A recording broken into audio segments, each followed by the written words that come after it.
तो कैसे हो दोस्तों। हाल ही में एक फिल्म री रिलीज हुई है जिसका नाम है सनम तेरी कसम। अगर आपने मूवी नहीं देखी तो इस वीडियो में हम ये मूवी पूरी एक्सप्लेन करेंगे। तो चलिए बिना देरी करें वीडियो स्टार्ट करते हैं।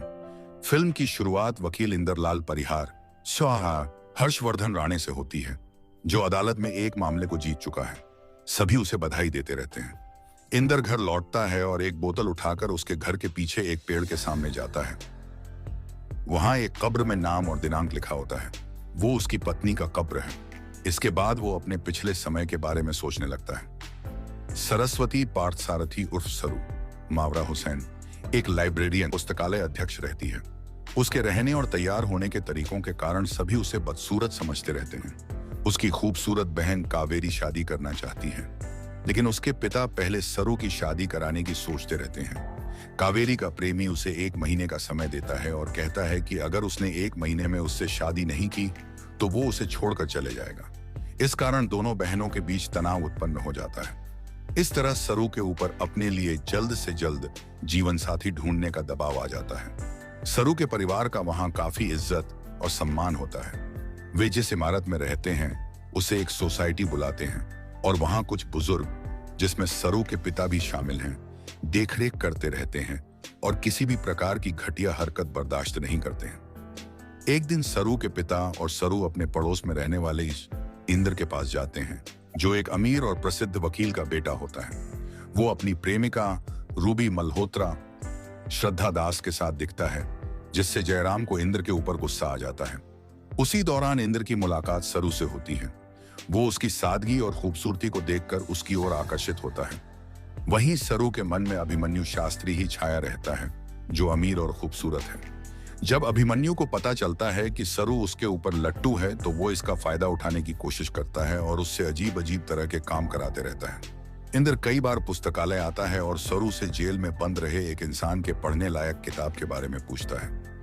कई बार इनकार के बाद सरू को लगता है कि उसे अपने भीतर बदलाव लाना पड़ेगा, तभी उसे पति मिल सकता है। उसके माता पिता शहर छोड़कर बाहर जाकर रहते हैं, इस कारण वो इंद्र से मदद मांगने जाती है। उसके अपार्टमेंट में वो सुबह के 4 बजे जाती है। जब रूबी घर आती है तो उसे लगता है कि इंद्र उसे धोखा दे रहा है और वो एक कांच के बोतल को सरू की ओर फेंक देती है। पर बीच में इंद्र आ जाता है और उसके हाथ में बोतल लगकर फूट जाता है। इससे इंद्र के हाथों से खून निकलने लगता है। सरू से इंद्र घर जाने को कहता है, पर सरू को लगता है कि उसके हाथ में चोट की वजह वो है, इस कारण चोट में मरहम पट्टी करती है। इसी में रात गुजर जाता है। वहां का चौकीदार उन दोनों पर नजर रखे हुए होता है। अगले दिन जब सरू के माता पिता यात्रा से थोड़ा पहले ही घर आते हैं तो वहां लोग उन्हें बताते हैं कि सरू ने इंद्र के साथ रात गुजारी थी। पहले तो जयराम को विश्वास ही नहीं होता है कि उसकी बेटी ऐसा कुछ कर सकती है, लेकिन जब वो अपनी बेटी को इंद्र के साथ असहज स्थिति में देखता है तो उसे उन लोगों की बात पर यकीन हो जाता है। सरू उन्हें समझाने की कोशिश करती है, लेकिन उसके पिता उसकी एक भी नहीं सुनते हैं और बोल देते हैं कि अब वो उनके लिए मर चुकी है।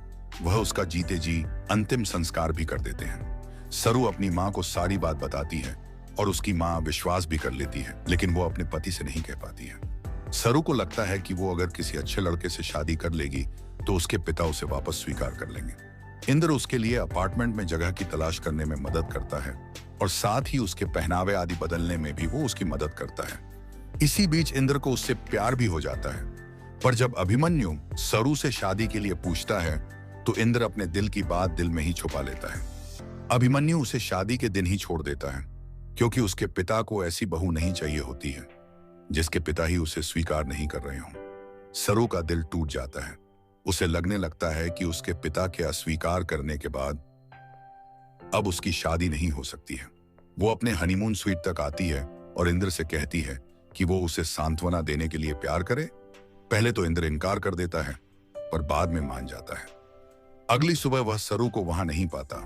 वह खिड़की से बाहर सरू के साथ अभिमन्यु को देखता है।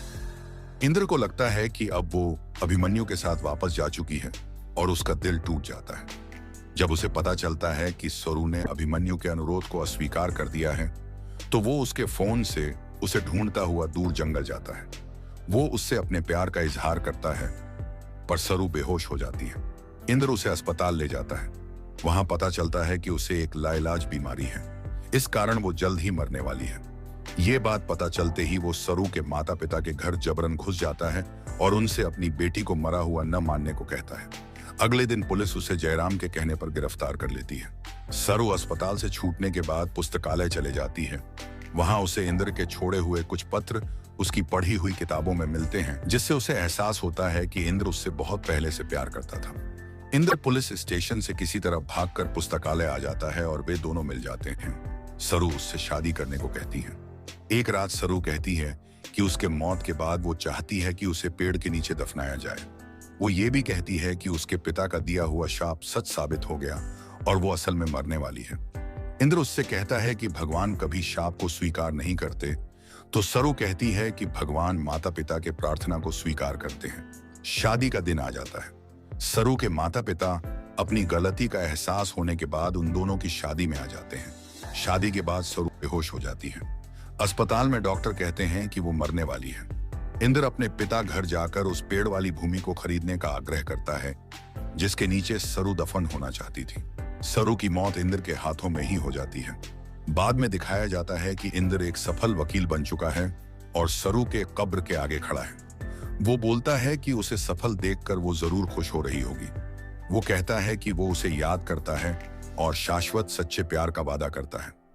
दोस्तों, वीडियो अच्छा लगा हो तो लाइक, शेयर, कमेंट जरूर कीजिएगा और हमारी चैनल को सब्सक्राइब कर बेल आइकन ऑन जरूर करना, ताकि आने वाले सभी वीडियो की लिंक सबसे पहले आपको मिले। तो मिलते हैं अगले वीडियो में। बाय।